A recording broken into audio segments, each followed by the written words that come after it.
live. Hello, everybody. Welcome back. It's another episode of Venture Maidens. Oh my goodness, we are back with our second trial. Last time we had a very fun episode where we are doing now for the streamed audience, all of you, we're kind of mixing things up and recording these individual trials that are featuring each of these characters while they're at the Blossom Court individually. And then we are going to basically remix these. And so when you're listening on podcast episodes, it won't quite sound like this, but that's okay. We're excited to have you. Sage is returning this time from Aoife's very successful challenge last time to play some fun NPC aid. Sage, how do you feel about returning today for this challenge? I'm ready. Aoife did. I'm happy to be playing a role as a hopefully helpful aid to dear Lou here. Yeah, we'll see. I hope. We'll see. And Katie, today it is Lou's challenge that we are focused on. How are you feeling? I am feeling really excited. I'm ready to hopefully be cunning and to do my team proud. Hell yeah. The spirit is high here on challenge day too. But if you have no idea what the hell we're talking about, hey, welcome. This is the Venture Maidens. We are an actual play stream that converts to a podcast. We play D&D 5th edition / Tales of the Valiant. And I should say this is a very adult themed stream. So you can expect, swearing, graphic descriptions of fantasy violence, all that sort of good stuff. In general, we keep a content warning up just for body horror to cover, again, those kind of graphic descriptions and everything. There could be some other content warnings coming up today. I have a big old random table of stuff that could lead to something, so just keep your eye on the content warnings posted in the chat, and then also in this episode's show notes on podcast form, just in case anything else comes up. But yeah, that's the business. So I guess, let's just dive in, do some introductions today. So Sage, I guess you can just say the name of who you'll be playing today. Leave it very mysterious though for our audience, and then we'll get into it. So, hey everybody, my name is Celeste Konowich, and tonight I will be your game master. Hello, everybody. I'm Katie, and I'm going to be playing Lovir Asaph, your cunning drow rogue wizard. We hope. Ooh, that's right. We got the wizard thrown in there now. And I am Sage, and I will be Orville, the hopefully obedient. Yeah, we'll see. Yes. Oh.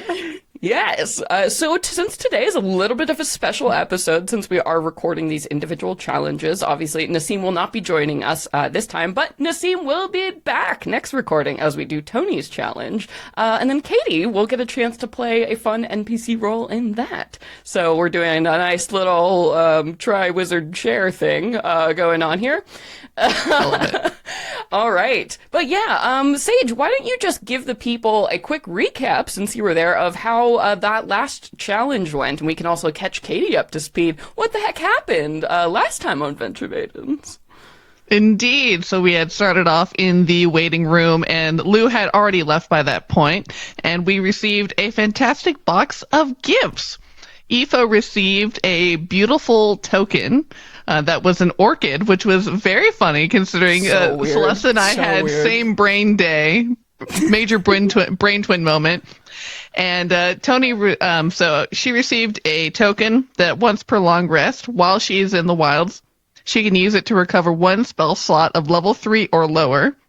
And Tony had received a marigold after we had read this letter from the Blossom Court Sovereign that basically will take some hit point damage from her, or for her, as kind of like a shield, which is very fucking cool. So, but if it ever gets to 1 hit point, then or whenever it gets down to its last hit point, it is destroyed forever. So, very cool gifts from the Blossom Court Sovereign. So we feel like we're setting off on the right foot. Yeah, and sure. Then Aoife was led into the challenge, where she was facing off against the reigning champion of this competition, where the goal is to produce a spell effect in the most glamorous, show-stopping and spectacular way with the most flair possible, and also to successfully cast a spell. So we had 5 rounds where Aoife was facing off against Flipping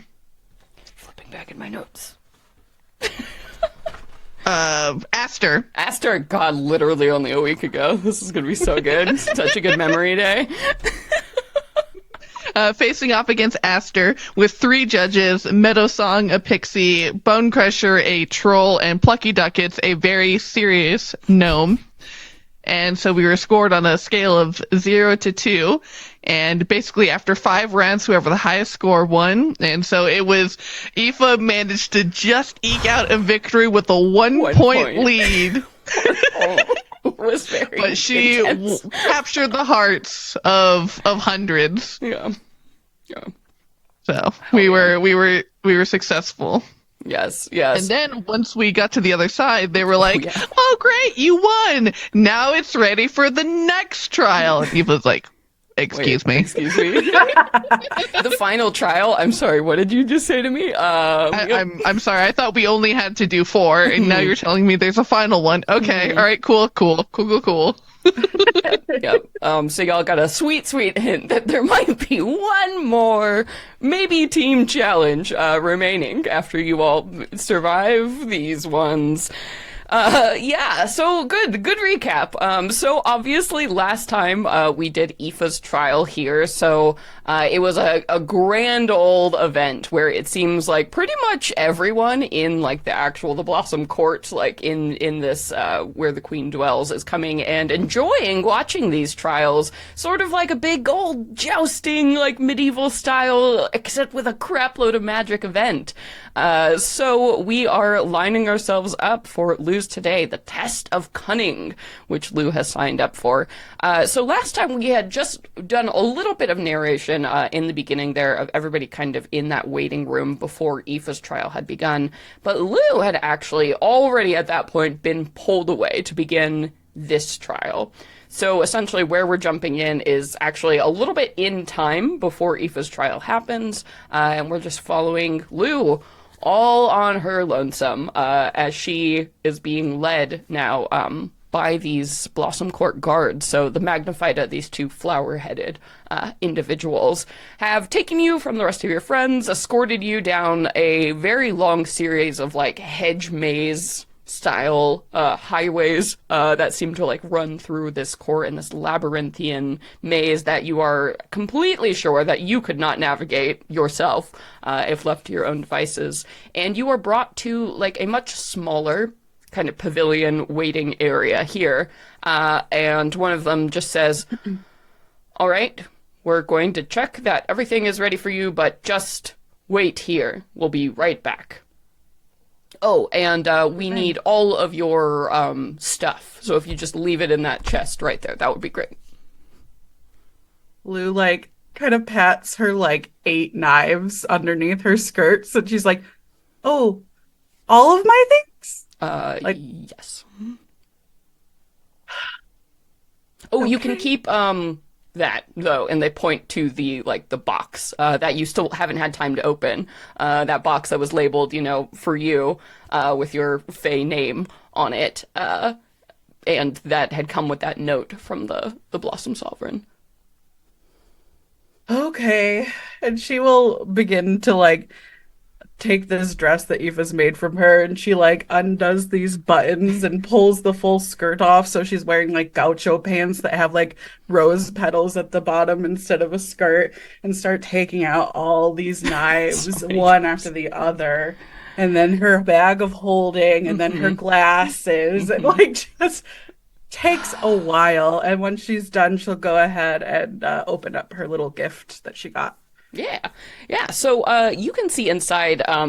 So you had heard that message last time, right? It was like a token for everybody in the box. And as you open it up, you realize there is a flower inside. Just a flower, like a big, beautiful pink peony bloom on the inside there. And what's weird about this flower is like you can see there are some like delicate roots like kind of dangling from the bottom, but despite it not being planted or having any dirt or anything, it's beautiful. It's perfect, like a perfect bloom that doesn't seem to wither or be crushed no matter how much you handle it.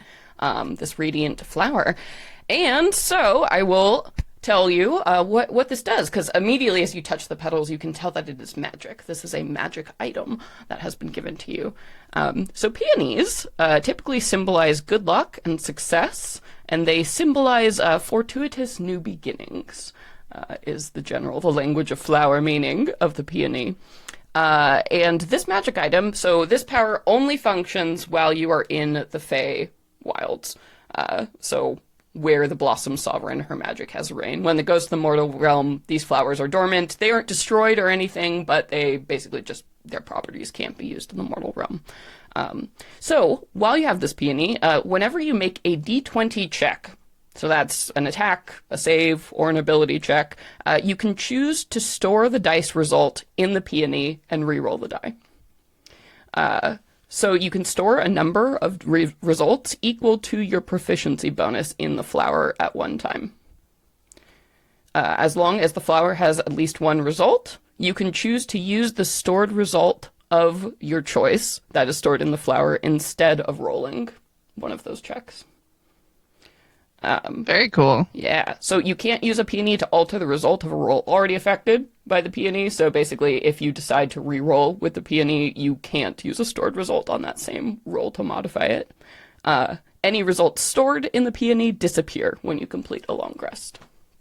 So essentially, there are kind of two strategies you can use for this. If you get a really shitty result, you can use this to re-roll the dice roll and put the bad roll inside the flower. Or if you get a really good roll and you think that you can get a really good roll again, you might be able to store that really good roll in there, do a re-roll, and then maybe potentially have a really high roll just waiting for you to use instead.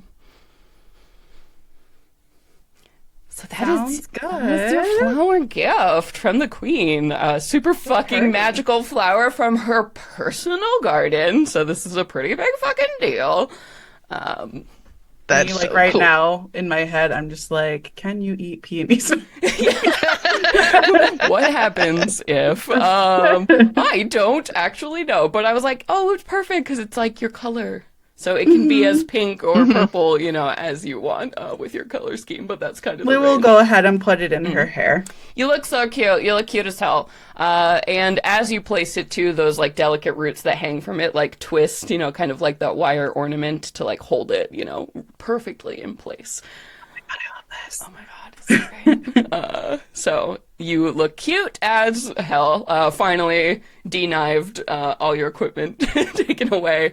And when you're all nice and settled, that same magnified guard returns and says, "Are you ready to begin?"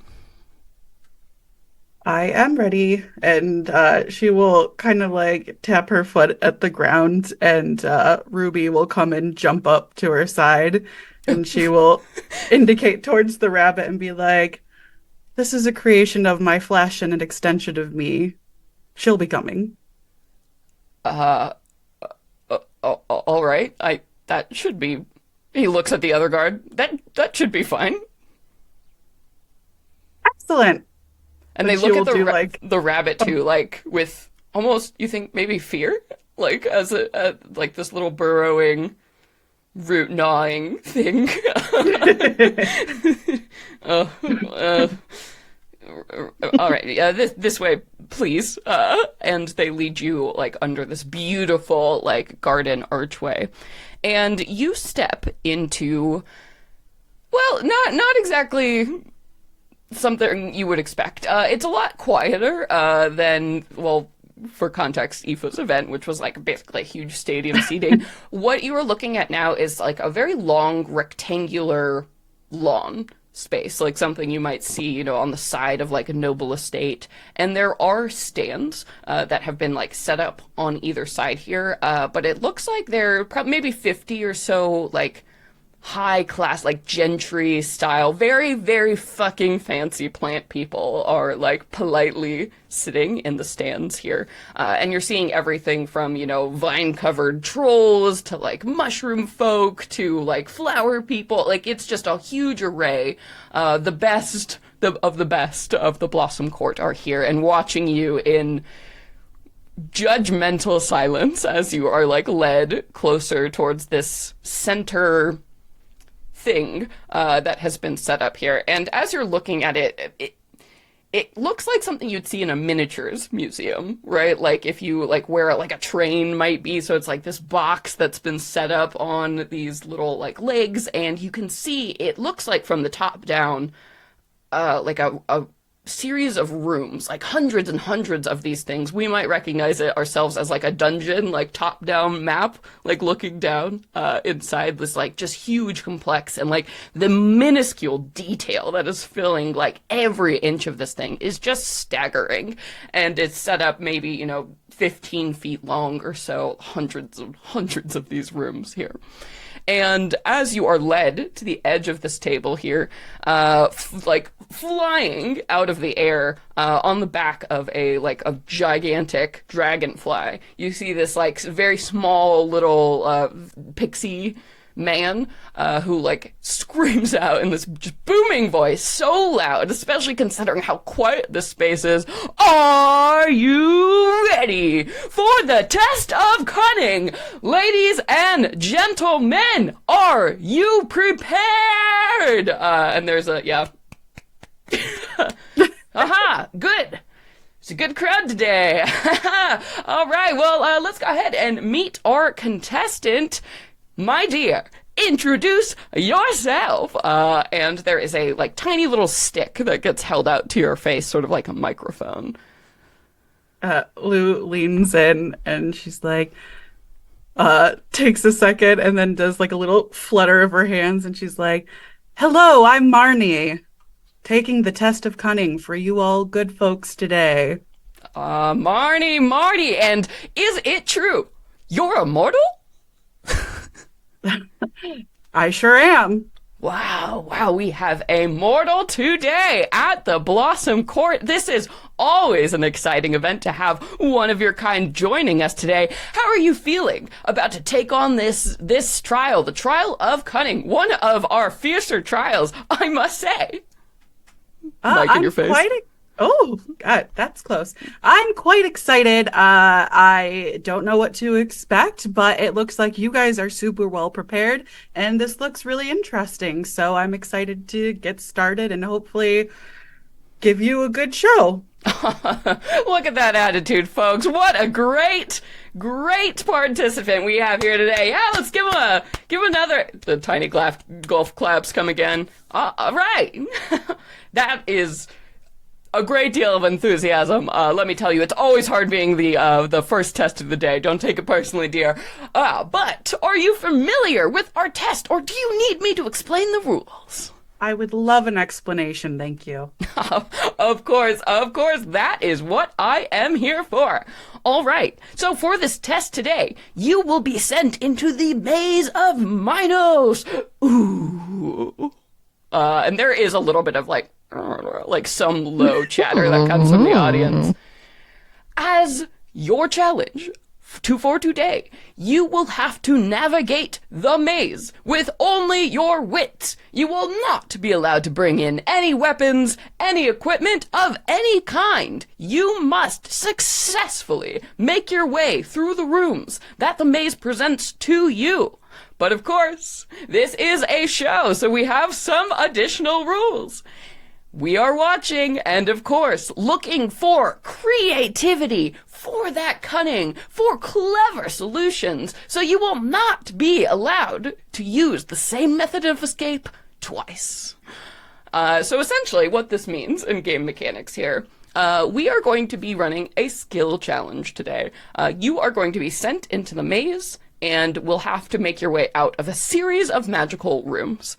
To escape the rooms, you have to find and touch a key that will be somewhere in each of these rooms. Once you get inside, you will see there's it's a big random table of rooms. They all have a lot of shit going on.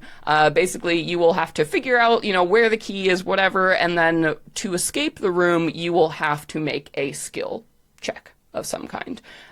This skill check can be with any of the skills that you have on your roster, whether you're proficient or not, or you can also use any tool proficiencies you are proficient in. Those are basically the options you have available to you. For the creativity element here, you will not be allowed to use the same skill twice during this challenge. So if you attempt to leave a room with stealth in one, that's it for that. You will not be able to use stealth for any of the other rooms. This skill challenge is rated at like an average kind of difficulty, which means you need to get 6 successes to successfully escape. And you need to do it before you get 4 failures. So you can have 3 failures, but if you would get the 4th, you lose the challenge. Each room you go into, the DC will increase in difficulty. So it will get harder and harder and harder to escape, and the options you have available to you will get less and less and less. So it behooves you to move quickly. You also fail the challenge if you fail to make it out within 1 mortal hour. And that's it. Any questions on your end, Katie? No, I took a lot of notes. Okay. All right. So, so basically, that's how we're gonna roll with it. The way we'll set up these challenges is basically at any point, like, I encourage you to narratively, like, explore and, like, try to figure things out in this room until you find the key. And then at that point, or whatever point you choose, you do have to make 1 skill check for the room. So, or I should say ability check. Sorry, in 5th edition, it's not called a skill check. So 1 ability check to escape. So it's up to you when you want to make that check and like as what part of the narrative. It's going to be mostly like a storytelling kind of you figuring things out and just being as sensible as possible. But yeah, so the MC is like, well, with all of that out of the way, obviously we have 1 thing that we are going to give you that will help you on this challenge, because our queen, our lady, is nothing if not fair. Am I right? And there is a woo that comes from this crowd. So that is enough. You see some fans like wave in the air, right? Some like leaves in fancy gestures. We love Our Lady. This one goes out to you. And he like waves and kind of nods to, you see actually at the very far end of the space, there is like a, one of those, God, what are those called? When you have palanquins? Like, palanquins, yes. There's a palanquin at the end there that has like all these veiled like scarves hanging over it, and you can like just make out the shape of someone like kind of hidden inside overseeing it, and you're like, ah, perhaps the Blossom Queen herself is watching me. So, here it is! And he waves a hand, and there's like a popping sound that happens, and falling on the ground in front of you is the ugliest, like, scepter you've ever seen in your life. This thing is bulky, heavy, it's completely covered in gold. It looks like kind of a gold baseball bat, and, like, just stuck to the top is, like, the fuggliest little garden gnome. Like, classic old lady, like, cone hat, like, little wrinkled face with a beard, and, like, a little outfit, garden gnome, just as the topper. You enjoy that. Thank you. Lou will go ahead and pick it up and give, like, a bow as she picks up the scepter over to where the green lady is. Yep. A nice clap from the audience here.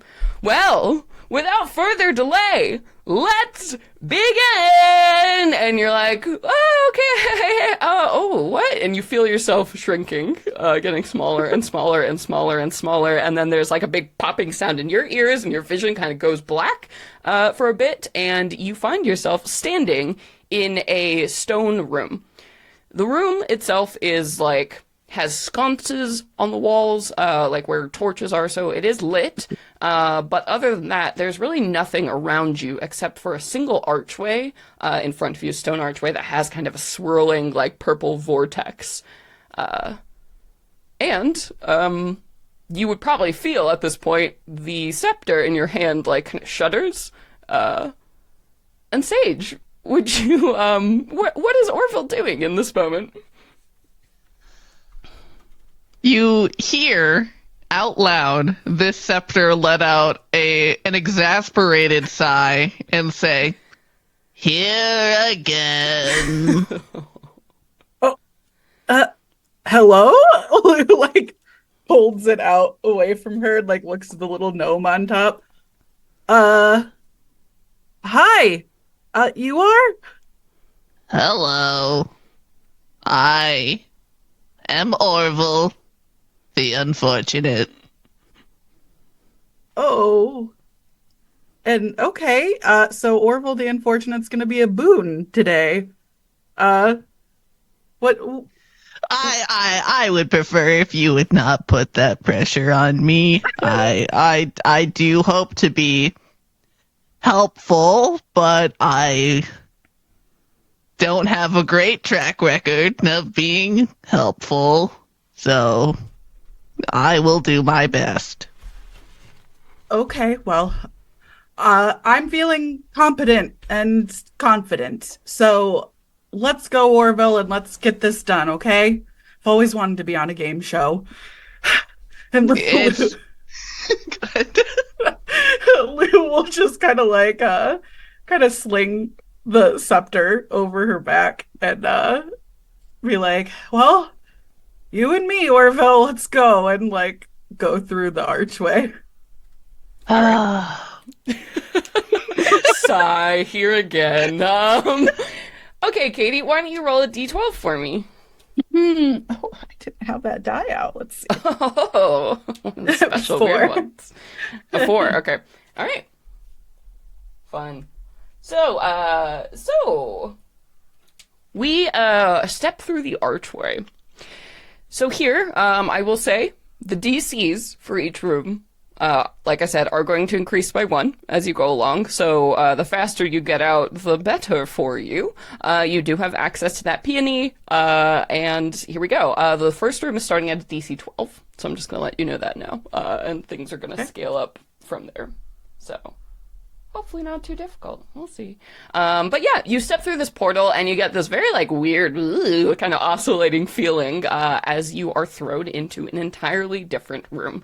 And you thought you felt yourself shrinking down before, but now you feel extremely small as you realize you like pop out of this kind of black hole around you. So like this archway leads you into this room.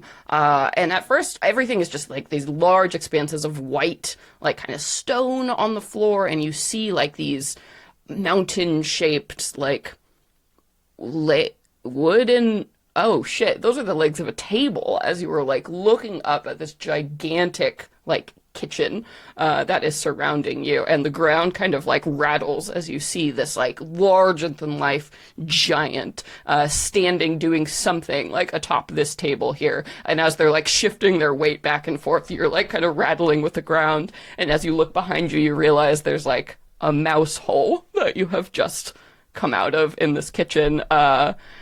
And yeah, the hum of this like gigantic figure is going along, and there's a slicing chop sound that you are very familiar with, but like seems to scream like with the noise of it all in your ears as you are down all the way fucking down here. And you can see that around the neck of this giant, hanging on a chain, is a little golden key. Oh, great. I'm a pest. All right.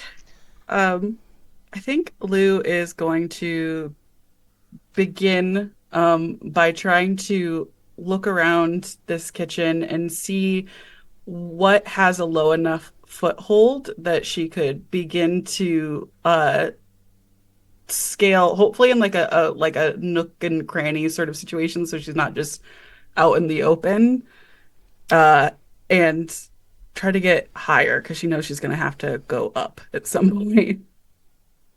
Yeah. And Orville will chime out as you find yourself in this room. Well, Since you seem an enterprising youth, I am here because I am a magical scepter and I can transform into other objects. If you tell me what you would like to transform into, I'm not very good at it.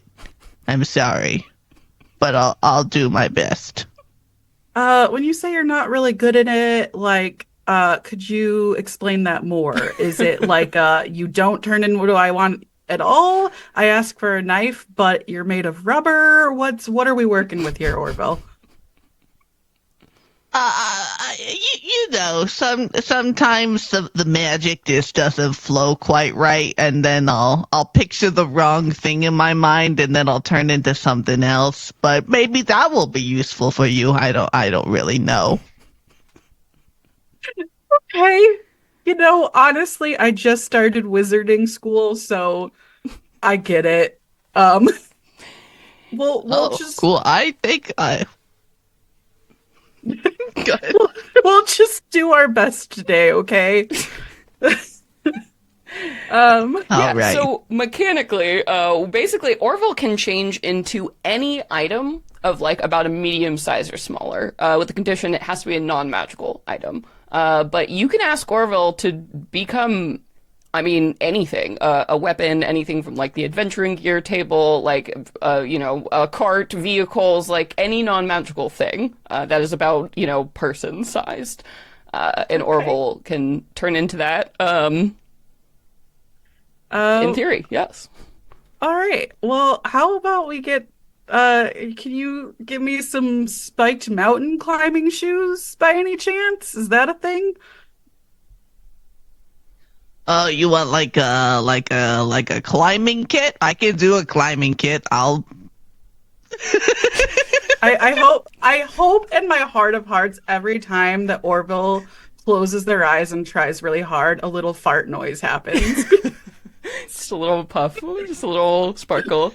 The little gnome at the top of the scepter. You see the eyes squinch. Oh, that one wasn't a fart. All right, roll your dice, Sage. Oh God, this is hilarious. So, Orville successfully turns into a climber's kit for you. Nice. Nice. Yeah, so I mean with that climber's kit, like I said, the kitchen table kind of at the center of the space does appear to be made out of wood. So you could absolutely use that climber's kit to like, get your way up here. And like with the narrative, we can also say, you can just do that if you want. That doesn't have to be your check for the room. Okay. Yeah, so she's gonna work to get herself on top of like I guess like the island or whatever this kitchen has in it.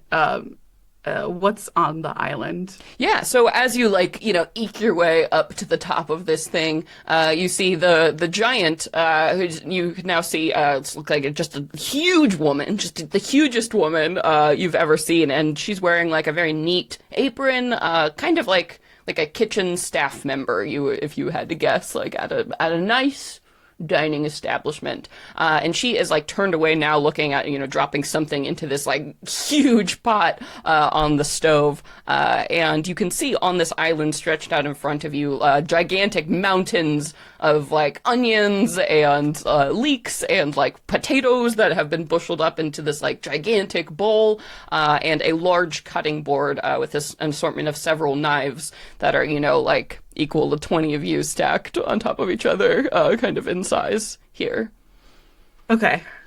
So Lou, her plan is she is going to take off the climbing gear and with all her might, she wants to take one of these round onions because it'll be easier to push and push it off the table so that this giant has to like bend down to pick it up. And then as that happens, I'd like to make an athletic check to jump off of the counter and grab onto the key around their neck. Love it. Let's do it. Yeah. So you valiantly push against one of these onions. It's sort of like a person trying to move a car, like around that level of challenge, but you like strain and strain. You get one like right close to the edge, And maybe, there's some attempts you're like, okay, all right, maybe not the full onion, but you find like a half onion, that's sitting there and you're like, okay, okay. And the smell like overwhelms you, it's like tears are like, oh God, onions time 100.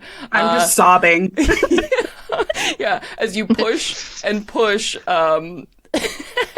Orville, also, what? Just give us a little flavor. Like, what kind of climbing gear? I think you get to pick the color and the look. Is there anything fun, or like, where is your mouth? I guess probably on. What a fucking question! Yeah, like, just throwing a little flavor on this establishing room 1. We're gonna see more transformations. What's?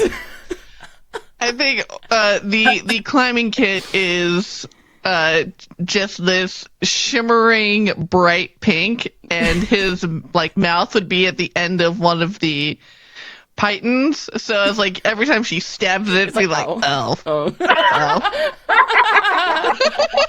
Incredible. Incredible. So you're like hanging off of Lou right now. And then where also are you keeping your little baby rabbit, like on your person?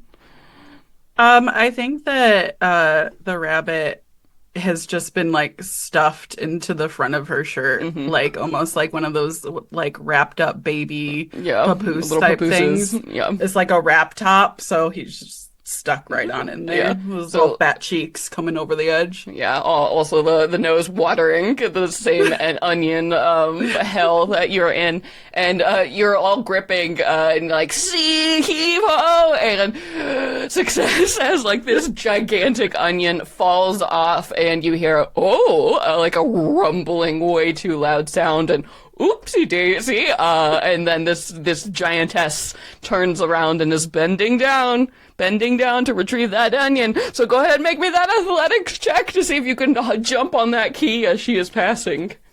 Running jump! Okay, that is a 14. All right, a 14, so that is a success. All right, so with that, describe how, what does your, like, mighty leap look like as you just have to get a hand on this key? Mighty is a really strong word. This is not Lou's forte, but she heard the rules, and so she's going with what isn't best first. So she literally just, like, backs all the way up as she sees this giantess run. And I think that she, like, almost just doesn't make it, and it's just the tip of her finger as she just feels her body flying past that she's able to just touch the tip of the key. Yeah. And to you, it's like, it's extremely slow motion as you're leaping down, you're like, oh fuck, like there's no way you're surviving if you land on the floor. It's so far. And you're like, this is a terrible idea as your fingers like brush against the cool metal of the key. And roll a d12 for me. okay, where are we going next? Oh, next one's 5. Okay. So with another of those weird like woo feelings, you are gone and taken somewhere entirely else. You have 1 success. Congratulations. Only 5 more to go. All right. So Orville, your count resets back since you are now in a new room. Okay. So count? What's your count? Secrets. Orville's just keep using him in the room and you'll find out. Okay, so to be clear, I can use Orville like multiple many times. Yep. As many times. I have a feeling it's gonna get worse as I do it more. What? No way! I'm so excited to find out that I'm right. It's gonna be hilarious. You'll have to find out. All right. So as you appear in this next room, you realize that you cannot see where you are. It is pitch black, which is concerning because you have never experienced that as a drow. So you are just. It is so dark here. You cannot see anything as you appear. You can feel that the ground below you is like even, like wood, you think? So like a finished constructed room. And if you put your arms out, you can just feel, the edges of like a hallway area that you are in. Okay.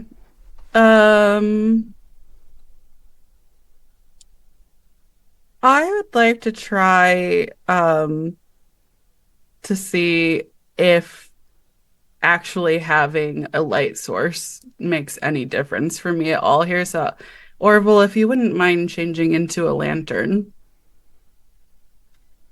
I would be happy to. I'm rather afraid of the dark. I don't like it in here, so. Oh, I'm sorry.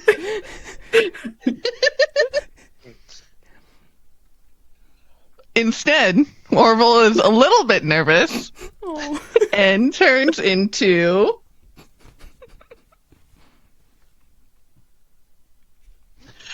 Orville turns into just an empty like one of those like Grecian jars, amphoras with little handles on it.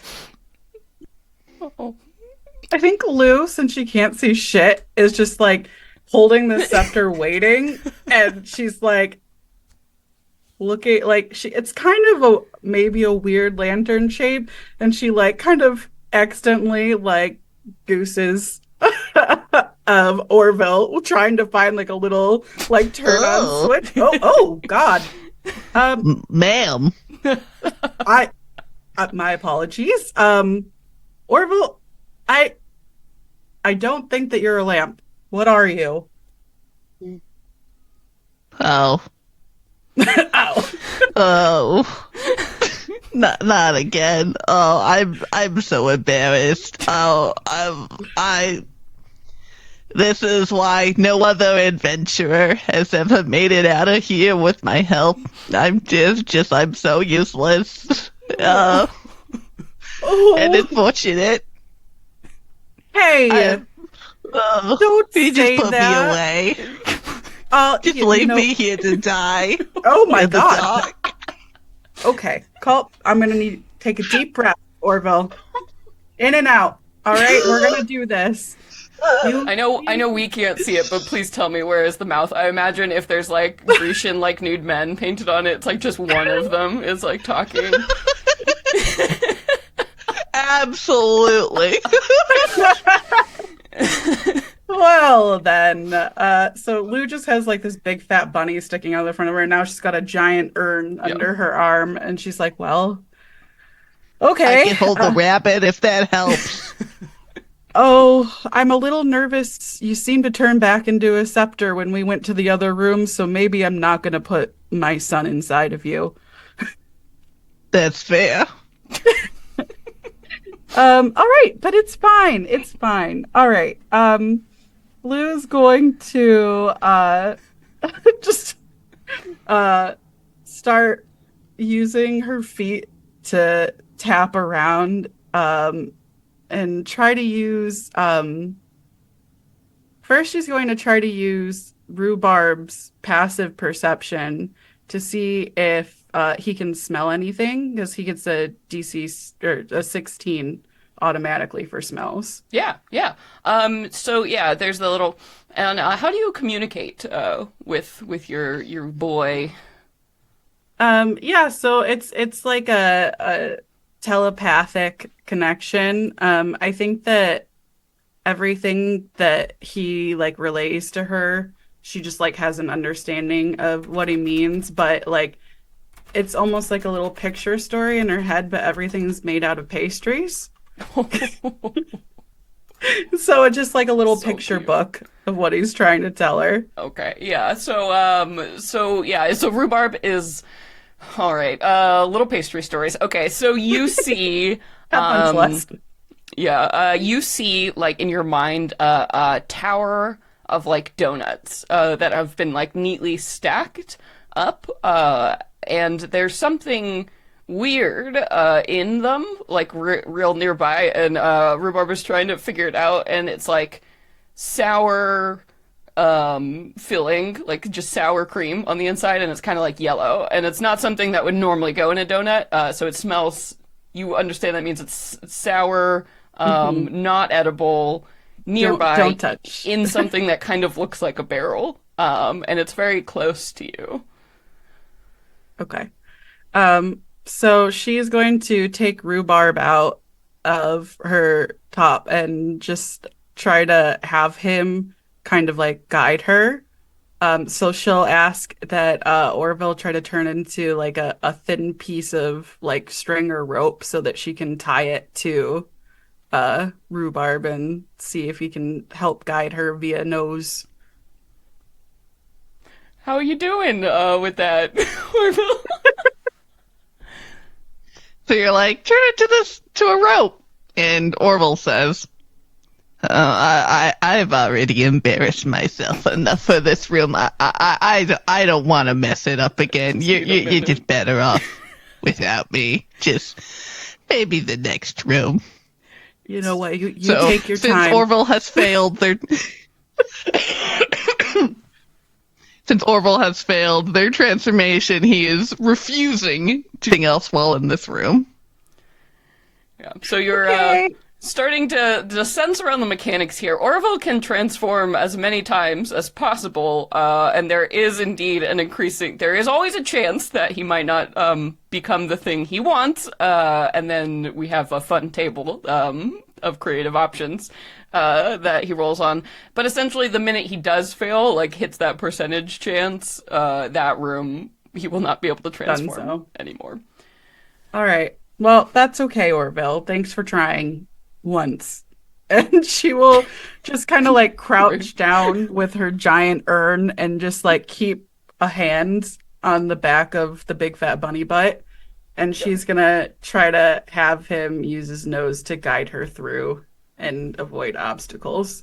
Yeah, so you are kind of being led now by this rabbit, so you're like sort of stooped down, trying to figure out where you are, like feeling off to the side. And as you get into the room, you can feel that the space does open up, right? So like you're not in that kind of constrained hallway anymore, and your hand does brush up against something, like in that kind of location that that Rhubarb was telling you, and you feel it's wood and metal, like a barrel of something on either side. And as you're feeling it appears that there are rows and rows of these barrels that Rhubarb is telling you are filled with this smelly, strange, acrid liquid. And then you're getting like lots of images of, like your creme brulee torch keeps coming to you from Rhubarb. Okay. Fire? Uh, Yeah, and then you're getting the smelly image again of what's in the barrels. yeah, like it's flammable, I guess, is what he'd be trying to tell me. Okay. Um, how the fuck am I gonna find a key in a room with 12 billion barrels in the dark? Um, all right. Um, I think that uh she's going to what do I have? What can I do? Um, so question for um wizard spells that don't require material components, can I still do those? Let's see. You might be able to do cantrips. I just have to look at the spellbook limitations because I feel like they specify you have to have your spellbook. Maybe it's just for first and second level spells. Let's look together. Okay. Let's look together. Because wizards are the kind of interesting ones that without their spellbook, things be too rough. Okay, you have a spellbook that contains yeah, your spellbook is the repository of wizard spells you know, except your cantrips, which are fixed in your mind, so you can use any of your cantrips, but you do not have access to the first or second level spells. For those, you would need your book.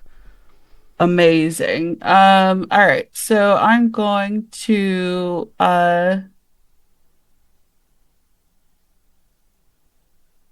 use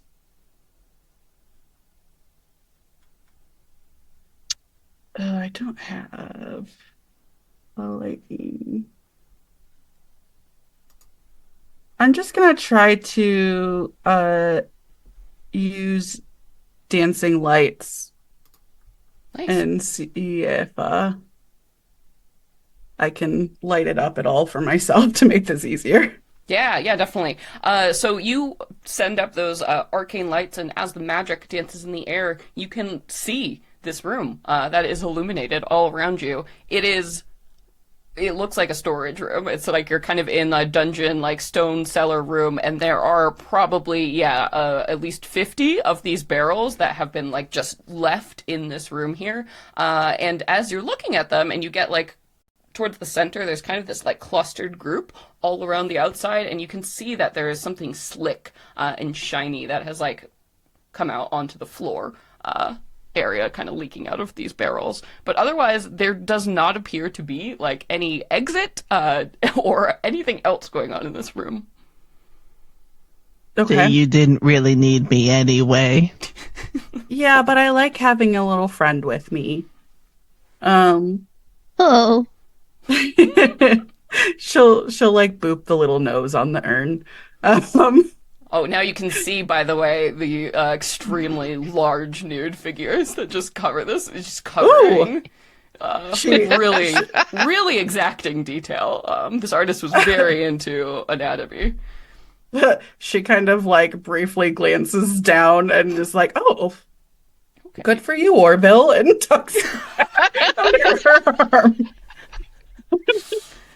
Um, all right.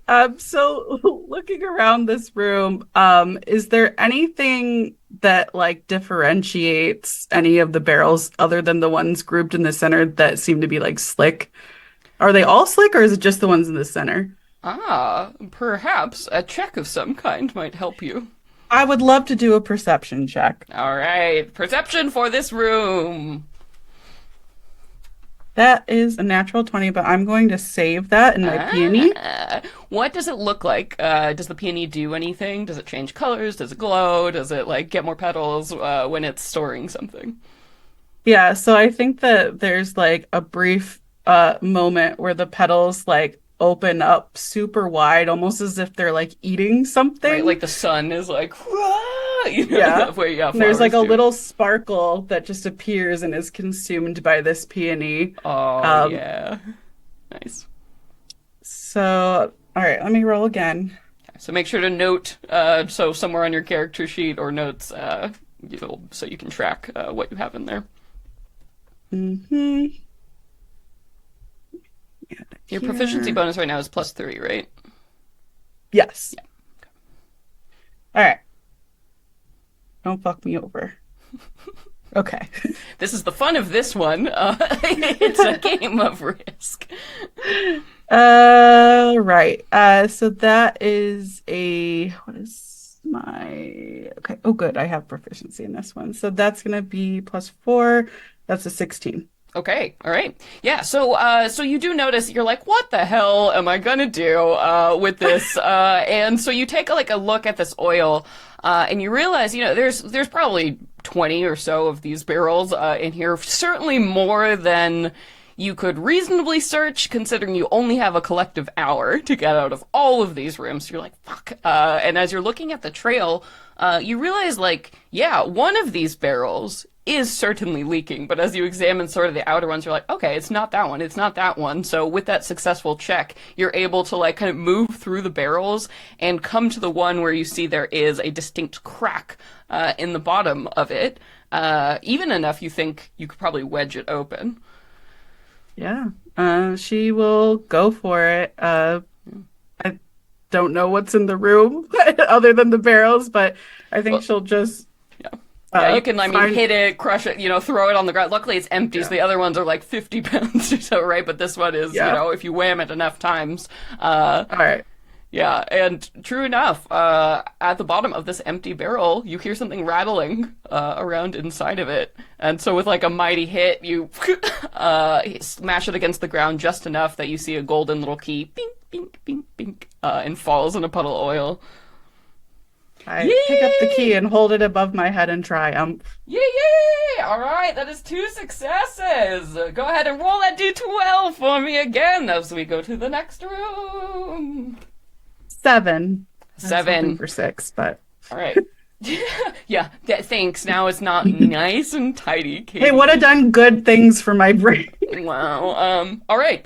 So woo, woo, you feel that again, and you're feeling pretty good. On time, you think maybe you've been through 2 rooms now, maybe 10 minutes or so. So world of time, right? But of course, it is very hard to tell time in the Fae. So maybe. But you're feeling good. You're feeling confident. A third of the way there. As you appear in a very, very bright room. It's like after the darkness of before, you're like, oh god. There's like a light up at the top that looks like the sun for a minute. As you're looking around, you're like, oh, this is like a meadow. Nice, nice. And until you're kind of focus in and you realize that there's just like a really bright fucking light just at the center shining down, and the walls of this room that you mistook for like a beautiful forest scene are actually like painted, like a hyper realistic painting of like woods and rolling hills and stuff around you, and even the dirt beneath your feet is just like jam packed, painted on stuff, and you're like, what the fuck? And at the very center of this room is a circular pool, and you can see just from the far side of the room here there is water filling that pool. Okay. I'm gonna go ahead and approach the pool and look down and see if I notice anything in there. Yeah, oh, sure do. So as you're looking down, this pool is deep, like a super, super deep well, maybe like 100 feet or so. And swimming around in there are these like bright red fish. Just kind of swirling in this little, these circular patterns, just like with nowhere else to go. And at the very, very bottom, you can see what looks like a tiny, like a treasure chest, like something you'd see at the bottom of a fish tank. Okay. Is there like anything else in the room that I can toss in to see how the fish react to it? No, unfortunately. It looks like there's pretty much just everything here is false, in the room. So there's not even like rock. You're like, ooh, a rock. And you go to paint it and you're like, god damn. It's like those really annoying painters who like on a sidewalk will do like the 3D and you like walk up and you're like, this is, fuck. Like nothing in here is. The Blossom Court is so talented. God, I hate them. Okay. Cool. Well, I will ask Orville to change into like scuba gear. Is that a thing that we have these days? I don't know. Is that an option? No. You could like, if you wanted to stay submerged underneath, like you could do like one of those like a reed, to breathe, but that's not gonna like last you the whole time. You think you could probably from here, you could probably dive down in a single breath, like to the bottom, like it and get back up. It would be a struggle, but not impossible because you can hold your breath for like something ridiculous in D&D. It's like a number of minutes equal to one plus your con modifier. So Yeah. Okay. Well then actually what I want to do goggles or flippers, to help you, like those are all.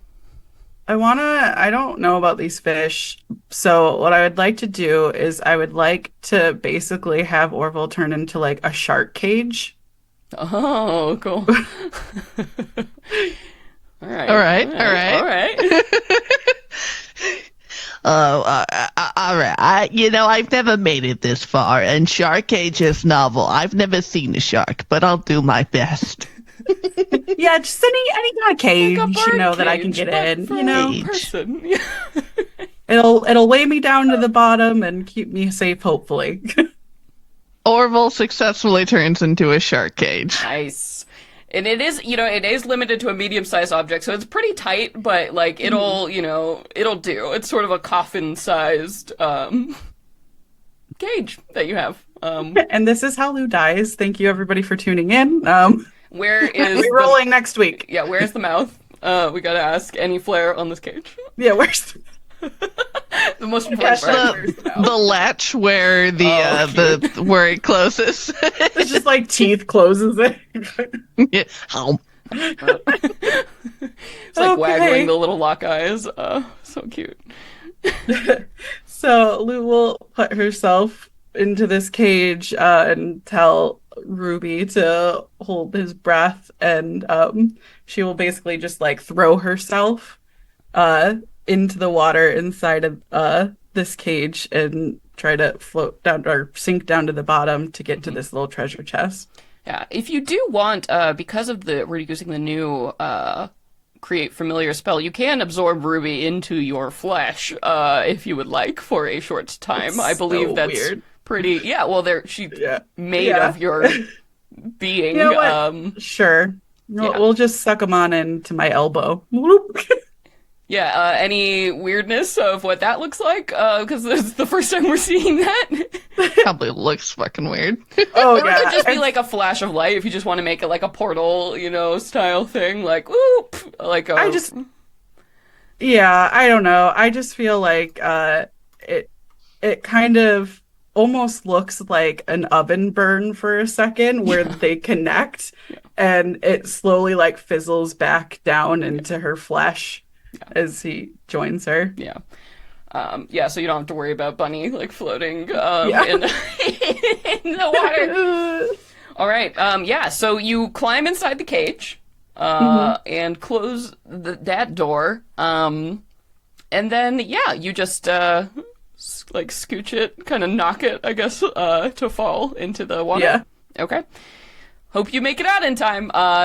You you begin to fall down to the bottom of this this watery well, and immediately the fish like become extremely violent and start throwing themselves like against the bars, and you see those like huge needle-like teeth as they're like trying to just fucking kill you, like wriggling their best. Like the bars are just like far enough apart that they can't quite get in there, but you see they're like almost like, you basically you have to be like as small as possible because their teeth are just like getting just a little bit in there as you are falling to the bottom.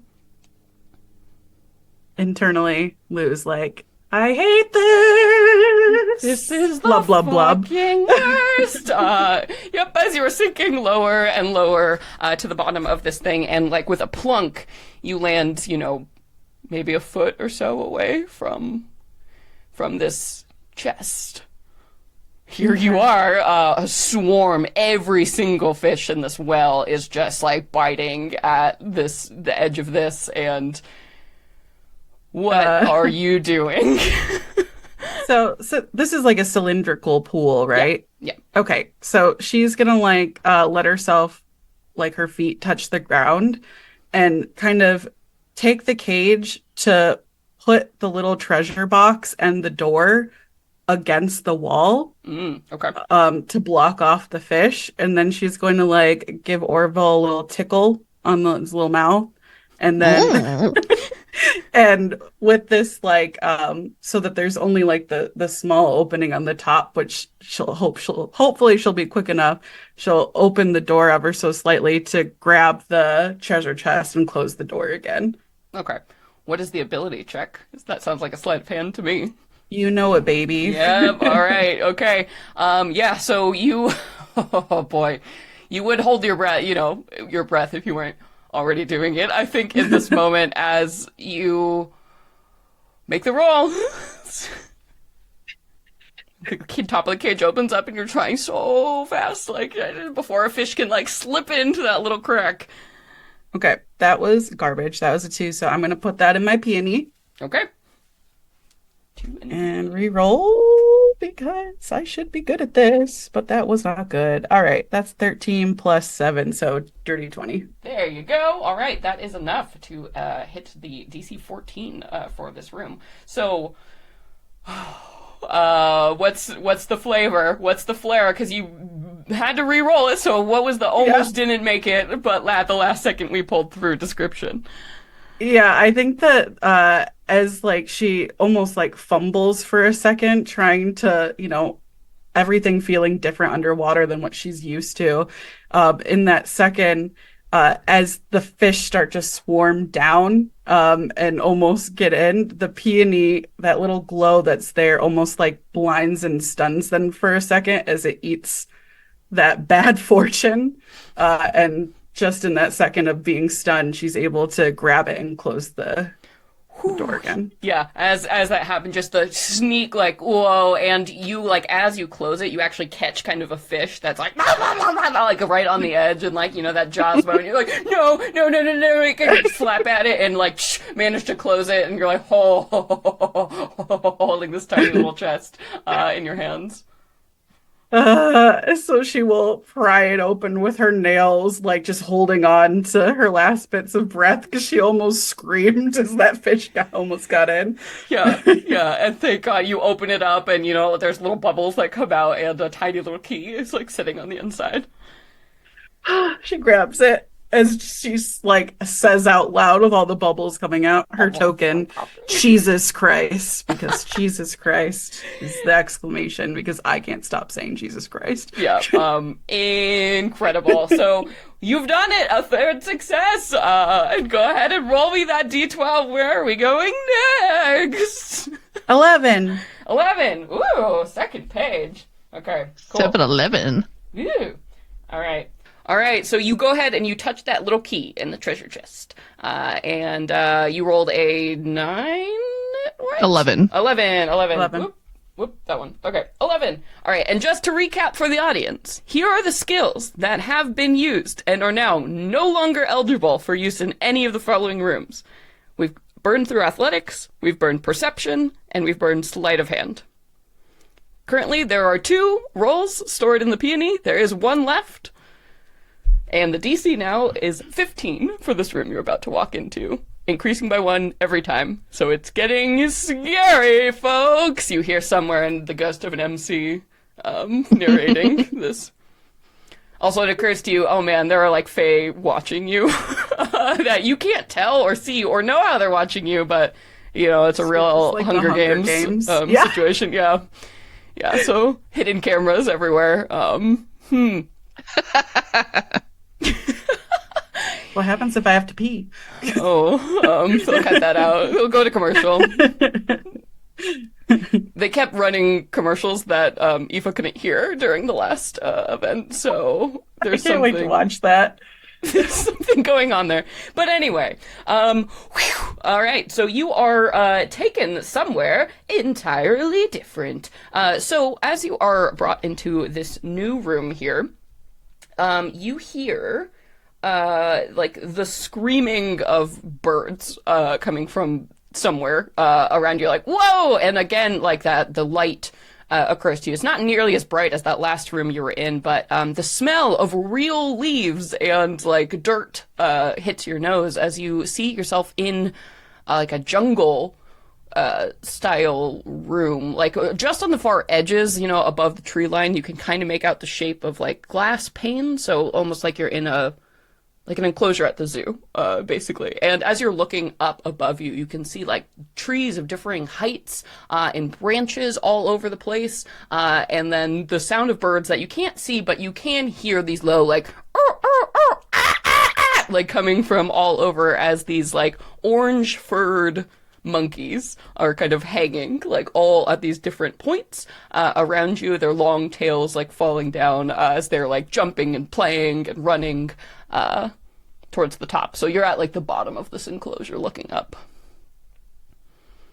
Okay. And I don't see the key anywhere at this point. No, not from your vantage point, but honestly, you can't see all the way to the top, so it's probably not hard to assume it might be somewhere up. Yeah, there. Gotta back to climbing.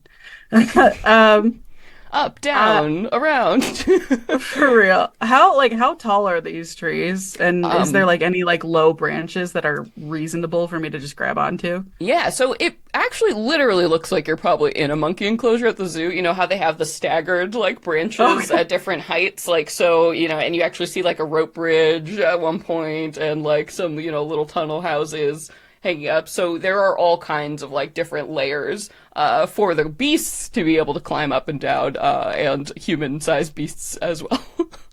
Okay.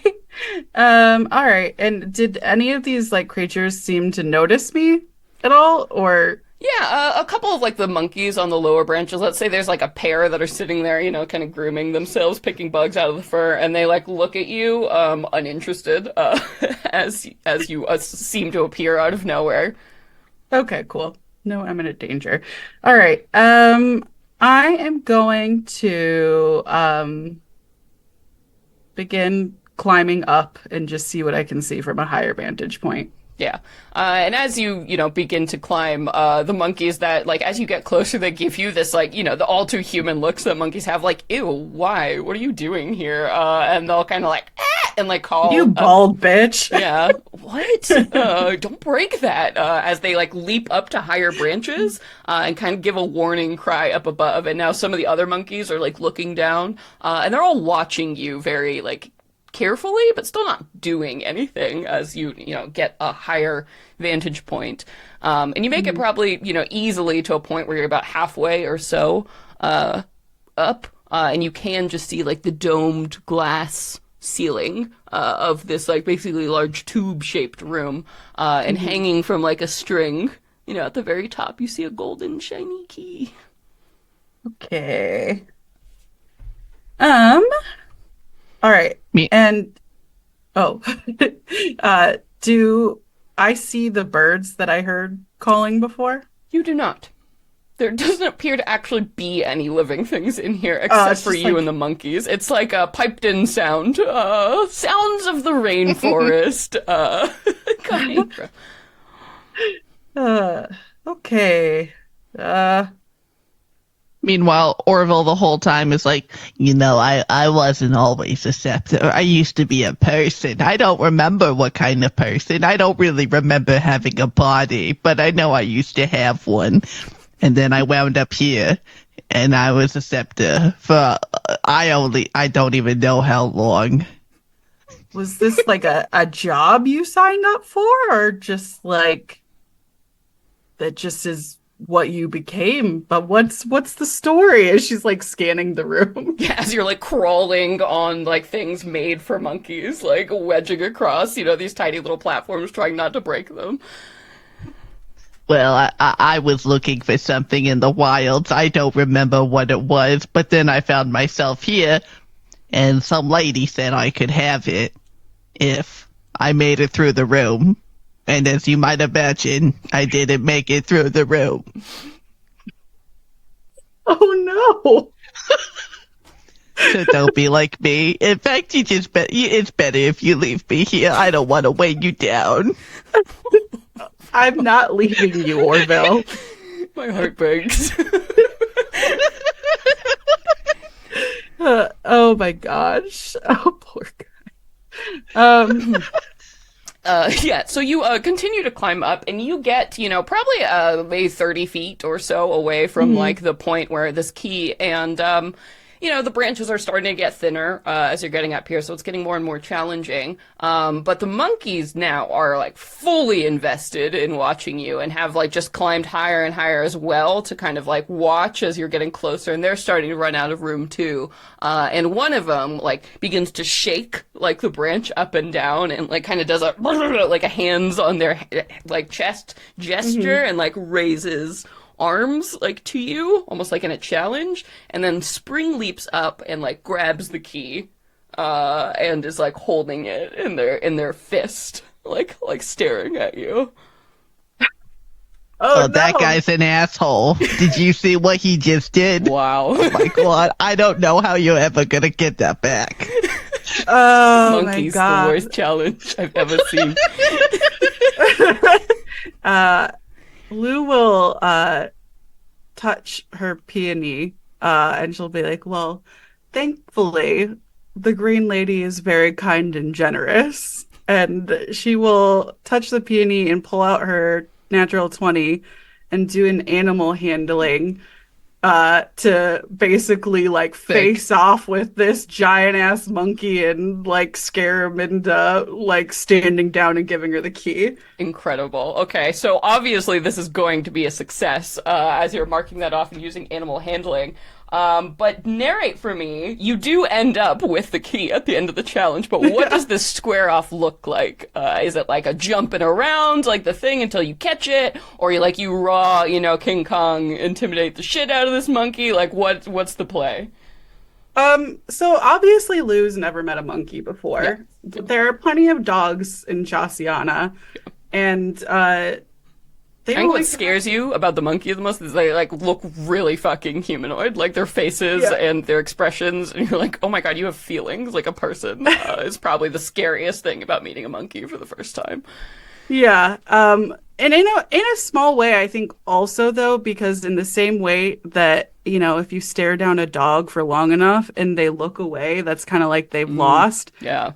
The same thing kind of goes for like children when you're giving them the most intense mom stare you've ever Yeah. seen in your I'm fucking so life. disappointed in you. Yeah. And, yeah, and she just like pushes her shoulders forward, puts her hands on her hips, and like just like gets this very confident, pissed off stance, and she will put out her hand for this key and just mom the shit out of this fucking monkey.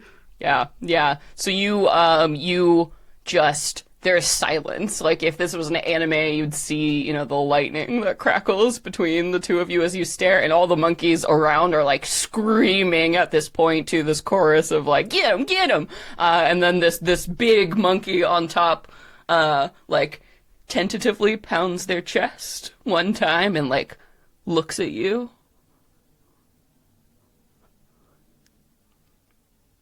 Give it now. Yeah, and you open the eyes, and there's a like and then the monkey sort of petulantly throws the key at you.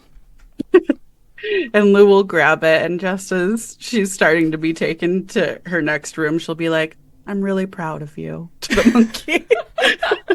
You did it. You did good. You made the right choice today. Oh my god, we're getting so close! 4 successes! We only need 2 more to escape! But we are down now. 4 skills no longer can be used, and the DC increases to 16. And you've only got a 2 in that sweet, sweet peony now. This is fine. This is fine. Alright, roll me that D12. I got a 7. I don't remember if we've done that yet. I don't... Oh, You yep. have. Yep. Okay, I'll roll again. Because you did 4, 5, 7. 7. I got okay, come on. 2. Okay. We've done 4, 5, 7, 11, and 2. Alright, 2. Da-da-da. Oh boy, okay. This is a favorite. Oh god, now I'm scared. Earn a content warning. Okay, so you appear in a new room, like a very dimly lit room, and the last 2 have kind of had like a sort of nature theme, so they've had, filtered light or sunlight. It's very clear to you that wherever you are is indoors, and very like dimly dingy lighting. Like maybe there are oil lamps somewhere, like kind of flickering through the space, and you can tell that the air down here is stale, unfiltered. People haven't been in here in a long time. And as you're looking down like these kind of creepy hallways around you, you can see that there are large like glass cabinets that are filling this room, almost like museum displays. All around this place that just seem to stretch out in this big crisscross across the room. So you're just standing there, like, staring down one of these halls that bisects all the way to the other end of the room, and all kinds of weird objects are, like, illuminated, in these strange, dusty lights. Almost feels like if you're walking through an aquarium, like that kind of, it's so dark around you, except for those little, like, glimmers. Okay. Lou will start walking down and looking into these cabinets and be like, what about this one, Orville? You done this before? No, I haven't been in here before. This is all very new to me. This is, in fact, the farthest I've ever gone. You actually give me hope that I might make it out of here. In fact, if you make it to the last room, will you take me with you, please? Oh my god, of course. Absolutely. Like, that wasn't even a question. You didn't even have to ask, buddy. Yeah. You hear a sniffle. She, like, finds the little gnome face and just kind of, like, gives, like, a little wipe away. There's like a any little tear. oil glisten. A little sap of this like wooden gnome at the end of the sap receptor. Oh, You blue and me, tier Orville. paint. We got this. We got this. Yeah, and you're like, we got this, as you kind of stride forward towards one of these cases, and like this really uncomfortable sight awaits you as you realize like there's this whole like a wooden display set up on the inside of this thing, and at first glance it seems like there's just a bunch of masks that are like hanging, like on these different racks, and as you kind of turn and get a good look at them, they are so realistic, like just humanoid faces.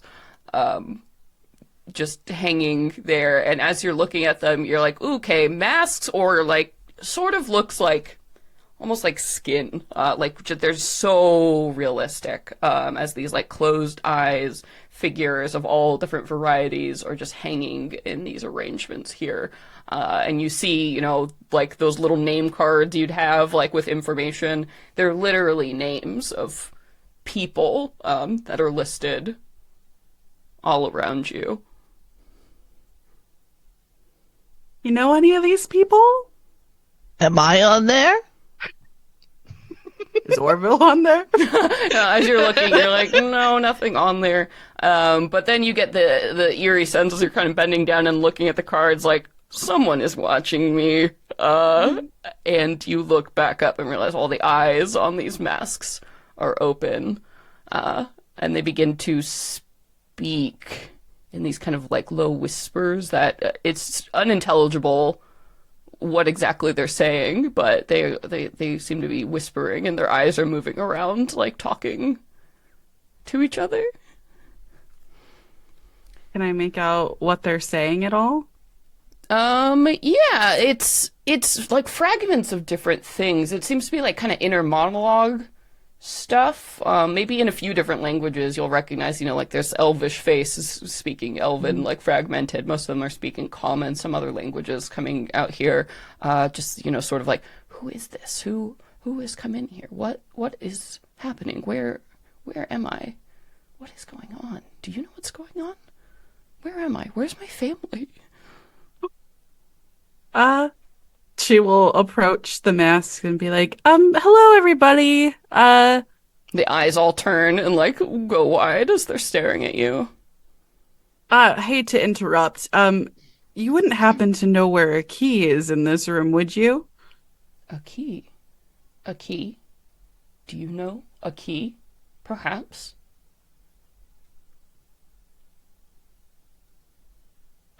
Could you tell me where it is, perhaps? Who are you? Where are we?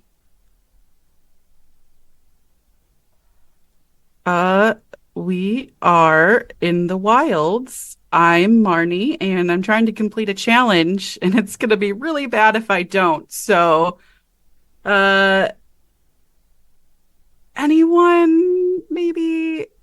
She's like kind of like staring into like their eyes after she's mentioned the key and if they knew where it is, and kind of trying to follow any lines of sight that she might see, like if anyone mentions something, to kind of like first thought, oh, it's over there, and take a look over there. Yeah. As you're watching them, they do seem genuinely confused like by these questions, so their eyes are sort of wandering all over the place, like if you were also to wake up like and not be able to move your body. Sure. Like that same like, this is all I have of the world. So you get the impression, no roll needed, that these beings are very confused and aren't going to be easy to get information out of. But as you're talking to them, they kind of continue to just get increasingly louder and stranger. Like as they're looking, like, why won't you answer my question? What do you mean? What kind of challenge? What are you doing? Go away! Go away! Go away! And one of them, like, it looks like a human, like, woman is just starting to, like, just freak out. Okay. She kind of like takes a step back to think for a second and like puts herself kind of like behind some tall object in there to see if she can get out of sight for a second. And you back up like against another kind of row of these cases here, and as you get close to it, kind of glimpse back, you hear something rattling around behind you, and it looks like there's a big sarcophagus like held in place in this cabinet, and it's you start to hear like noises coming from inside. Ooh. Oh God. Okay. I don't know if this is gonna be a friend or a foe, but I'm not getting anything out of them. So she's going to try to open up that case to see if she can open up the sarcophagus. Sure. So the cases themselves are all really, really like thick, like museum style safety glass. They do have some like screws and bolts and stuff on the inside, but what would you like to try and do to get these open? Do I see any kind of like there's no mechanisms on the outside for her to use like thieves' tools or anything like that? So there are like the little, the things at the bottom, like that, the latches that kind of attach. So you could potentially, like, if you had thieves' tools, like get those clear, and then Okay. like if you could lift or somehow push the glass off, it looks like they've all kind of sitting on top of these cases here. Okay.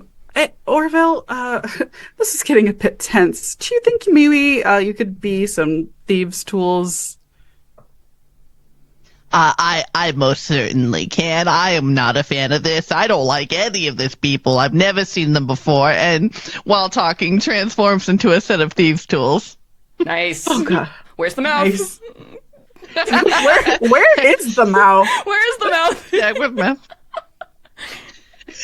I think so when, because the, like a set of thieves' tools and you have all the different pins. So like each pin is a tooth and together they make a mouth. Oh, because you could even have the case. So maybe if you kind of like half close the case, it like talks like a little flap. You can see the little teeth inside.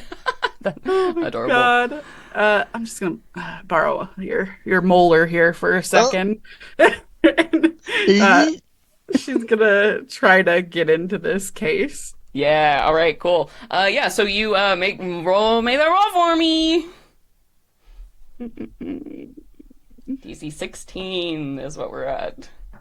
Nice. I got 10 plus 7, so 17. Okay. Woo! Woo-hoo! Nice. Scrape it by there. All right. So that is going to be your thieves' tool. Proficiency out. All right. So you go and you manage to like jimmy in just that little like crack in between where those bolts are, and kind of like and get to like the little screws that you can undo, and just saw just enough away that this case now you can feel this corner moves, and you go ahead and you do that for the other side. So now you're at the point where if you pushed hard enough on the front, like the case itself would probably fall, giving you access to whatever is inside. All right, she's gonna hip check this thing and try to get it to fall over. Yeah, and as you do so, you push and push with all your might, get a kind of a running start, like kick up on this thing. The heavy So glass. many running starts today. Yeah. Leverage. You got it without the tools. You don't have a crowbar. Without the crowbar, that's neat trick for Orville. So you push this case, and it comes like shattering down, like with the huge weight of this thing, and it knocks into the glass case, directly on the other side of it, and you hear like a shattering sound, and that's when just the screams start from the mask case here, and there are clearly others in the room as they're just like wailing like an alarm going off here, and you are looking down, and there is that sarcophagus in front of you still rattling on the ground in the midst of all of these glass shards. She will be like, please be right about this, and pull open the top of it. Okay. And as you do, you throw it open, and surging out of the top are hands. Dozens of humanoid hands, like severed at the wrists, right? And all the hands are kind of mummified, and they just come like spilling out of this sarcophagus. And one of them leaps up on the edge, almost like a spider, and like raises, its two fingers like towards you, almost like eye stalks, and like waggles them back and forth before hopping down onto the floor. And all of the hands, like in unison, running on their fingers, start to run, like winding their way through these various maze passageways, and like as they get to a corner, they kind of like one of them stops, and that hand like comes back up and like looks at you with the fingers waggling towards you. She like honestly the resemblance to spiders, like it reminds her a lot of growing up in the underworld. Right, yeah. So it's really like their hands, that's fucked up, but she like takes that as like a something Sign. to make her feel Yeah. calm, and Right. like she follows these spiders like they're like a little hound dog. Yeah, yeah, and they lead you, waiting patiently each time, like, through these corners, and, like, while this horrific screaming is going on, the hands are your silent leaders through all of this, and they guide you through this, like, maze, like, museum from hell, until you get to what appears to be the center, and in, like, a delicate, you know, Beauty and the Beast style, like, glass case, you see, like, ooh, a shining golden key on a stand in the middle of this place. Oh, thank you. And she's like, wait. And she turns back just before she touches the key, like taking the top, and she's like, thanks for the hand. And she touches the key. And a bunch of them like stack up on top of each other, kind of cheerleader style, and they like look weirdly like a face, you know, and the gaps like in between kind of forming a smile. Oh, I love them. All right, go free all those faces. Bye. They like scurry away into the darkness as you just lift up the delicate, you know, glass style thing and grip that key. Well done. That is five. Oh, Ba-da-da-da! That is 5 successes. You only need one more. All right. hell yeah, haven't failed one yet. I know. But now we're at DC Thanks to this 17. fucking flower, Oh, to yeah. be honest. Yep. All right, I need D12. Here Yeah, we go. roll that business. Already did that. I don't think we've done 8 yet, We right? have not. Cool. All right. Cool. All right. So 8. You feel the woo of the transformation happen once again as you are dropped into a steel box. It feels like at this point, like all around you, it's just metal walls on each side, almost like you're inside like human-sized kind of air ducts. And you can hear the sounds of like stomping coming from somewhere within like these long twisting corridors. Like right in front of you, you could turn left, you could turn right. There's like a straight line there, so there's something moving, and its big steps are thundering through this like echoey chamber. Oh no. Okay. Yeah, I think she's going to first start out by having rhubarb come out. And once again, like her skin kind of opens in almost like a gross flesh burn. And it just like peels away to form this rabbit. And she's going to have him go first, just in case anything untoward comes at me. And so, and I can see in these like vent type things, right? Yeah, Okay. they're you're not entirely sure where the lights come from, but they're like bright and kind of blinking, almost like electronic LEDs. Okay. Don't know what that is, but Yeah. You would recognize it there, but you're like, ew, this light Yeah. is weird and bright. I bet you I look like shit in this. Oh, yeah. It's not good for the cameras. Why are they doing this to me? Mm-mm. All right, cool. So she's gonna go ahead and send out Rhubarb to kind of go in front of her in case and like kind of like tell her back if he sees anything, so that if something comes at her, she can try to go the other way, basically. Yeah, yeah. So you send Rhubarb like sniffing around, and you immediately get the sense that Rhubarb does not like it here. It's all metal and like bad smells, right? It's but Rhubarb creeps around like an edge and sniffs, and you get a feeling of, you know, safety that comes through to you. And then Rhubarb pushes on a little bit more and a little bit more, and then you get the feeling of alarm. And you see like a big figure kind of made out of like little licorice strands, like just like wound up really tall, like in Rhubarb's mind, extremely tall and scary. Oh no. Okay. I'm gonna send Rhubarb. Like I'm just like Rhubarb, run it the other direction, and I'm gonna go the other way. Um, and I'd like to um, I'd like to try to find on the walls or like any kind of indication of like a different path or like any like here like investigate basically to try to find what's the right path to take in this winding.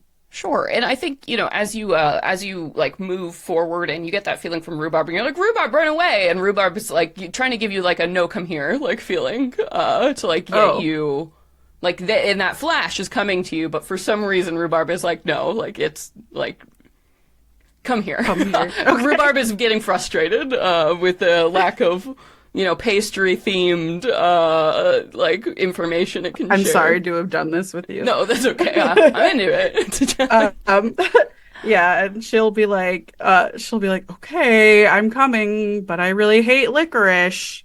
Yeah, yeah, and as you like make your way, you can see the whatever you're in. These tunnels are like sloping down and getting smaller to the point where you sort of have to crouch. And as you round a corner, you see like Rhubarb sitting in front of what looks like a duct, like a grate that leads out. And Rhubarb is like nose is like going back and forth and like looking down and looking up at you and looking down and looking up at you. I will grab Rhubarb and jump into the vent. Oh, so you can actually look if you want. Oh, like, down. okay. Yeah, so it's Oh, like so imagine he's you're in looking an through air the vent conditioning hole. duct. Okay. And Got it. Rhubarb is like sitting on the thing, like if you pop this out, there's the room right down below. Got you. So Okay. as you're looking from up above, you can immediately see what Rhubarb was like trying to tell you as like this big like round room is you're kind of looking down on it here, and it's all made of that same metal, and it looks like if you there were like a step pyramid kind of in reverse. But there are these big, like, machine like things, like humanoids made out of metal that move with this like strange mechanical motion, walking around patrolling on each level of these steps, which are three of them in total, like sinking deeper and deeper into the floor. So at the lowest point of the room, you can see that there is like a metal canister down below. Oh, good boy. She gives him a bunch of smooches. You just the rabbit, like, me, back. Yeah, and she'll kind of like knowing that it doesn't hurt him, almost like a magician, grab him by the ears, and she's gonna like absorb him back into her back. Yeah. And I believe what she's going to do is she's just gonna like keep watch for a while, and she's gonna actually look at the vent cover basically and see if she's gonna need a tool to remove it. Yeah, so luckily you're on the inside of it, so if it's like most vents, there's probably just a few screws holding it in from that side, so probably with enough force you could pop it out from this side without the use of a tool. Okay. And as you're looking down below, basically, it's like a 6-foot drop or so, probably because you're, like partially up the wall at this point, onto that, like, first layer here where there is one of those things, like robot things patrolling the area. And as you're looking at them, you do notice that their pattern is, like, very regular. They go and they walk kind of a semicircle around, and they stop, and they, like, look, don't look behind them, right? And then resume kind of walking around in that circle. So potentially, if you timed it, there are those moments where you could, Legend of Zelda style, like, sneak by them when they're not looking at you. I played this video game. Yeah, but it's it's definitely going to be rough. You see also their eyes, too. It's like the single red, like, eye laser beam that kind of scans on either side, and you just get a really bad feeling that if that looked at you, that would just be bad. Okay. So she's gonna take 1 minute to go ahead and observe their patterns and make sure that she's got it down packed. And I'm going to go ahead and use my virtuoso trait. It says, as long as I have at least 1 minute of uninterrupted time to focus on a task at hand, you can treat an ability dice check of a 9 or lower as if I've rolled a 10. So I'm gonna roll it, but I'm gonna try to get out and stealthily make my way down to the canister. All right. And first, before I go down, since I have to push my way out, and that's not exactly like quiet, Yeah. Yeah. she's gonna go ahead and just ask Orville to just turn into like the same color as her surroundings, but like a very thick blanket to kind of like muffle her sound as she falls down. Mm. Oh, I love a good blanket. Oh, So what? warm, T- so cozy. This is the most comfortable I've ever been. I've never been a blanket before. Oh, this is so new. I don't know. Oh, I'm gonna try. Oh, I'm nervous. You can do this. It's all you. Uh-oh. And no. successfully, Oh, Orville okay, turned okay. into a blanket. It like tipped over to the 1 and then rolled back to the 3, and I was like, Oh crap! Yeah. All right, what kind of what's the blanket? What it look like, and where the mouth? Where's the mouth? Where's the mouth? I think so. He definitely took her suggestion into consideration, where it's all it's all like drab colors to match with the rest of the surrounding, but it's this very like patchwork kind of quilt thing, and definitely there's just like this big kind of frowny face out of the different like little patchwork. I love it. So like the little Patrick tiny squares. quilts, he can kind of move like a little 8-bit face. Incredible. Incredible. So you have a very large and cozy blanket. Excellent. So Lou will go ahead and as she, has watched this robot like go by, she will go ahead and push her way out and turn her body as she goes down so that the blanket hits the floor rather than the plate that covers the vent. And she will take the cozy blanket. She'll like carefully put it up against something and then take her cozy blanket that blends her into her surroundings and pull it over herself. And she is going to make a stealth check to get down to the canister. Woohoo! Could be the last one. Go for it. I seem to recall that my mom always called me a wet blanket. Oh, natural 20. What a way to go out. Holy shit. I didn't even need that focus. Get it, girl. Damn. All right, kid. You tell me, what is the Mission Impossible way you get to the fucking bottom of these things without any of these, like, robot guards noticing you? Honestly, like, Lou's a professional rogue, but right now it just looks a bit silly because, like, nobody sees her, and she does a great job, but she looks like a little kid, like, playing, like, rogue. Yeah. You got the in big her- cape, blanket cape. Yeah.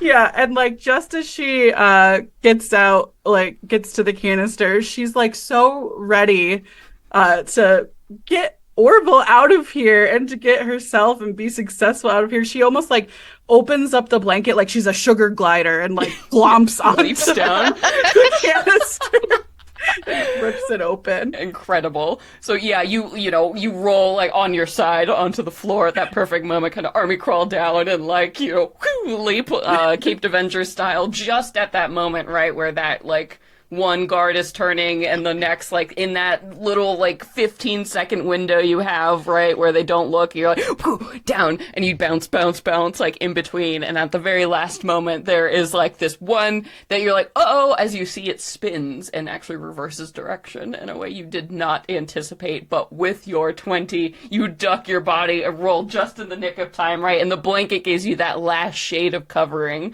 camouflage, as just you missed that red laser scans right over where you were, and you were laying next to the canister on the ground on that final layer where there are no robots.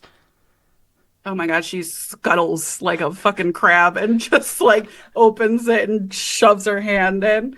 Yeah, and as you do, you make contact with that key, and there's a feeling that is a lot like a sound, like a like this beautiful, like wind chimey sound of success. You feel deeply in your body as you are flickering one more time, and there's a plunk as you feel yourself land heavily on a grass lawn, and there's a Wow, yeah! There's a genuine cheer that comes out of this audience as you land on the ground here, and people are like on the edge of their seat. So you don't know how they were watching you, but they were watching you and with you in those moments, and you hear a little pixie voice go, "Oh my God, she did it! She did it! Marnie the Mortal did it! Oh, I can't believe it! Look at that skill, that skill. Let's do the replay!" And points at like an empty space in the sky, and you hear nothing, you see nothing, but the people, gasping as they're like watching something in the sky. But you also realize in this moment that you are not alone. You don't feel the weight of a blanket anymore. Instead, you see someone. Sage, what does Orville look like? Their curse is broken. They are free. Orville, the not so unfortunate now revealed. You see this Aarakocra standing in front of you. This chicken-bodied Aarakocra with this speckled black and white feathers and this just hilarious bright red wattle at the top and under the chin to form a beard, and you see that they are wearing these robes that have this imagery and kind of like runic symbols of like transmutation, and you see these big tears welling up right under their eyes and their beaks, sitting on their beaks as they stream off, and they say, "Oh my God, I made it to the outside." I kind of want to go back. It's so scary. Yeah, Laurel runs up and gives his big chicken butt a hug and is like, "I couldn't have done it without you. Look at you. You're radiant. Look at that plumage." Looking at the wings and having hands and just like flexing his fingers, like, what the fuck? Whoa. It is so weird having a body. And around this time, the MC stops the replay and it's like, "Oh, and we have another congratulations, Orville, for finally completing the challenge! Yeah!" And the audience is kind of confused, like, "Okay, yeah, great. Well, this is just a hell of a beginning, a hell of a start to these trials. Marnie, do you have any words to share with your new fans, the Blossom Court?" I am just so grateful that you guys allowed me to participate. This was a once-in-a-lifetime experience. I've always wanted to do something like this, and I must also say thank you again to that lovely green lady. You are a saint, and I can't wait for the rest of my party to impress you in the same way I have, and for us to have a fruitful new relationship. Oh, look at that here. Perfect words. We are so happy to have you mortals staying with us, and this promises to be one hell of a show if your companions are anything like that. Wow, folks, one more time. One final round of applause. But Marnie and, Orville, you have completed the challenge and will now be escorted to the final challenge area. So with that, Wait, say farewell to our contestants. We'll see you again next. All right, folks, don't go anywhere because we are setting up for our next test. Bye-bye. There's like a little nudge that comes from the stick, and he's like pointing off like in this direction as you see some magnified guards coming over to escort you elsewhere. She goes, she's just like, she grabs Orville's hand and is like, "What? Another challenge?" Oh, I don't want to be a scepter again. No, my humanoid form was so short-lived. I just got my fingers back. We hear, crying, as we end the episode. Congratulations, Katie. You fucking killed it. smashed. I know. Dude, that was fun. That flower is fucking lit. Yeah. That's really nice. Mm-hmm. That's super cool. Yeah, so once again, as long as you're in the Feywild, you can use that flower. So it's a super cool power you have. I will say, as long as you remain in favor with the Blossom Sovereign. If she gets mad, she will take the powers away, and they'll just be normal flowers. Don't worry, I'm not talking anymore. That's Aoife's job. I managed to get through it without swearing in front of the Blossom Court. I'm very proud of myself. Hell yeah, you did.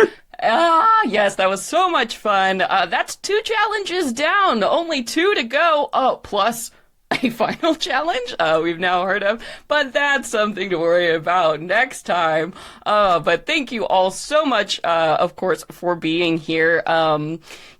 Before we go, we always like to take some time to say a big ol' thank you to our Patreon donors.